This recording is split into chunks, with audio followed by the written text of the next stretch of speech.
Assalamualaikum warahmatullahi wabarakatuh. Perkenalkan, saya Maya Safira dengan NIM 2004979, Program Studi Pendidikan Sosiologi kelas 3A Universitas Pendidikan Indonesia. Pada kesempatan kali ini, saya akan membuat suatu iklan layanan masyarakat mengenai problema penyakit budaya dan relevansinya dengan globalisasi. Seperti yang telah kita ketahui bahwa saat ini kita telah memasuki era globalisasi, di mana kebudayaan akan bisa terserap dan masuk ke dalam ranah lain dengan mudahnya. Terlebih dengan adanya koneksi internet yang stabil dan didukung oleh berbagai platform berupa media sosial, diantaranya TikTok, Instagram, YouTube, Twitter, dan lainnya. Nah, apabila suatu kebudayaan dapat diserap dengan mudahnya pada berbagai wilayah di penjuru dunia, maka tidak menutup kemungkinan juga akan menambah problematika budaya yang baru maupun memperparah konflik yang telah ada. Nah, seperti apakah kasus-kasus problema budaya di tengah maraknya arus globalisasi ini? Yang pertama yaitu hedonisme. Mungkin istilah ini sudah tidak asing lagi di kalangan masyarakat. Hedonisme sendiri merupakan suatu perilaku konsumtif dan menetapkan gaya hidup yang berfokus untuk mencari kesenangan dan kepuasan tanpa batas. Hedonisme ini sifatnya berusaha menghindari hal-hal yang menyakitkan atau menyusahkan dengan memaksimalkan perasaan-perasaan yang menyenangkan.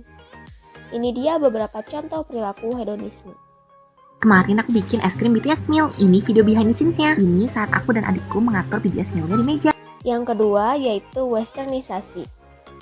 Westernisasi sendiri merupakan proses pengambil alihan unsur-unsur kebudayaan barat secara membabi buta tanpa melalui proses pertimbangan apakah unsur-unsur kebudayaan barat ini sesuai dengan kultur bangsa atau tidak.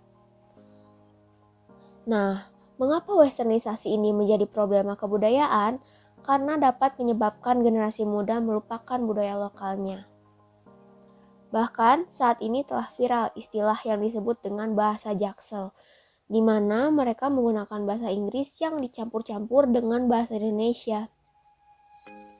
Untuk melihat contoh lainnya, mari kita sama-sama lihat bagaimana aktualisasi dari westernisasi itu sendiri.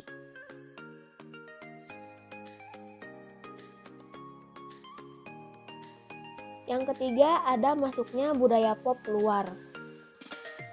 Nah, sepertinya sudah tidak asing lagi teman-teman semua mendengar apa itu pop culture, karena pop culture ini sudah membudaya di masyarakat. Misalnya pop western dengan artis-artis seperti Ariana Grande, Bruno Mars, Lady Gaga, Katy Perry, dan lain sebagainya. Yang kedua, ini merupakan musik yang sangat digandrungi oleh anak-anak muda, yaitu Korean pop dengan artis-artis seperti EXO, BTS, Twice, dan lain sebagainya. Dengan beredarnya budaya pop ini menimbulkan problema budaya baru, salah satunya yaitu fan war. Apa itu fan war? Fan war merupakan suatu konflik antar kelompok fans dalam rangka membela idolanya. Tentu hal ini membahayakan karena berpotensi terjadinya cyberbullying secara online, dan ketika terjadi dalam realitas masyarakatnya mereka melakukan berupa kekerasan fisik yang terjadi ketika konser. Nah, ketiga masalah tadi merupakan beberapa contoh problematika kebudayaan di tengah maraknya arus globalisasi. Apa yang harus kita lakukan? Sebagai generasi penerus, tentunya kita harus menjaga dan melestarikan budaya Indonesia yang ada, memelihara kearifan lokal, dan tidak tergerus oleh dampak negatif globalisasi. Karena realitasnya globalisasi ini tidak sepenuhnya membawa pengaruh negatif ya. Apabila kita bisa memanfaatkannya dengan bijak, maka kita akan bisa mencetak generasi emas bagi negara Indonesia pada tahun 2045 nanti.